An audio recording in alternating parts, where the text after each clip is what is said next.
মেয়ে মানুষ দুনিয়াতেই জান্নাত জাহান্নাম দুটোই দেখতে পারে। যদি তার শ্বশুরবাড়িটা খারাপ পড়ে, ভাইরে ভাই জাহান্নাম কারে বলে। আর যদি তার শ্বশুরবাড়ির লোকজন ভালো পড়ে যায়, তার তো কপাল খুলে গেছে ভাই, তার জীবন সত্যি একটা জান্নাত স্বর্গ। কেউ তো আবার এই স্বর্গ পেয়েও আফসোস করে, আবার কেউ এই স্বর্গ পাওয়ার জন্য আফসোস করে।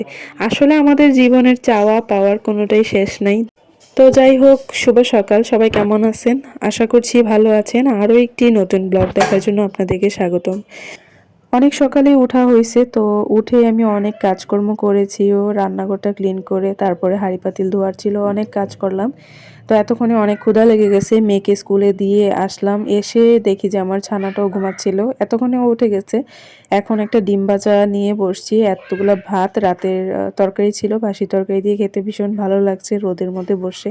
তো যাই হোক, স্কুল থেকে এসে খাওয়া দাওয়া করে অনেকটা সময় বসেছিলাম, রেস্ট নেওয়ার পর এখন সময় হয়ে গেছে আমার মেয়েকে আনার। ওর স্কুলে চলে গেছি, এখন মেয়েকে নিয়ে আসতেছি। ও স্কুল থেকে বের হয়েই হচ্ছে স্কুলের গেটের পাশেই কয়েকটা দোকান আছে, এখানে যে দেখেন এইখানে এসে সবসময় আটকিয়ে যায়। আমি দোকানদার মামাকে বলতেছিলাম এইগুলা কেন ঝুলিয়ে রাখেন এইভাবে, বাচ্চাদেরকে নিয়ে যেতে পারি না। উনি হাসতেছিল, বলতেছে এইগুলা তো আমার বিজনেস, আমি কি করব, এগুলো রাখতে হয়। তো যাই হোক, আমি ওনাকে বললাম এগুলা না রেখে আপনারা ফল রাখবেন, তাহলে কিন্তু ফল অন্তত একটা হলেও কিনে দেওয়া যায়। ওর টক বেশি পছন্দ। বড়ই কিন্তু অনেক দাম, আর এখানে টক বড়িও ছিল, কিন্তু আমার মেয়ে মিষ্টি বড়ি নিছে। তো যাই হোক, দেখেন আরেকটা বিষয় আপনাদের সঙ্গে শেয়ার করি। আমার মেয়ের স্কুলটা কিন্তু প্রাইভেট, তো ওদের হচ্ছে বইগুলা কিনতে হয়। সব কিছু কিনছি, কেনার পরে এখন বাধ্যতামূলক করে দিছে খাতাও নাকি কিনতে হবে। খাতা না কিনলে নাকি তাদের যে হোমওয়ার্কের যে মার্কগুলো থাকে, SW, সেই মার্কটা নাকি পুরোপুরি দিবে না, কত মার্ক যেন কাটা যাবে, যাই হোক বলতেছিল। তো এখন কি করার, বাধ্য হয়ে এই যে এই 4-5টা খাতা কিনলাম। এখন হচ্ছে রান্না বান্না করতে হবে, দুপুরের জন্য আয়োজন চলতেছে। এখন শাক রান্না করব, শাকগুলো আজকে ইলিশ মাছের মাথা দিয়ে রান্না হবে। আমি সব কেটে নিতেছি, আর আসার সময় দেখেন এই ছোটো পুঁটি মাছগুলো নিয়ে আসছি। পুঁটি মাছগুলো কিন্তু খুব তাজা ছিল, মাঝে মধ্যে দুই একটা একটু ঝামেলা ছিল, মিশিয়ে দিছে হয়তো বা। এখন তো বাটপাড়ের যুগে আসলে কাকে বিশ্বাস করব। তো যাই হোক, ওনার থেকে আমি প্রথম আনলাম মাছ, অপরিচিত মানুষ থেকে আসলে এই জন্য আনতে চাই না।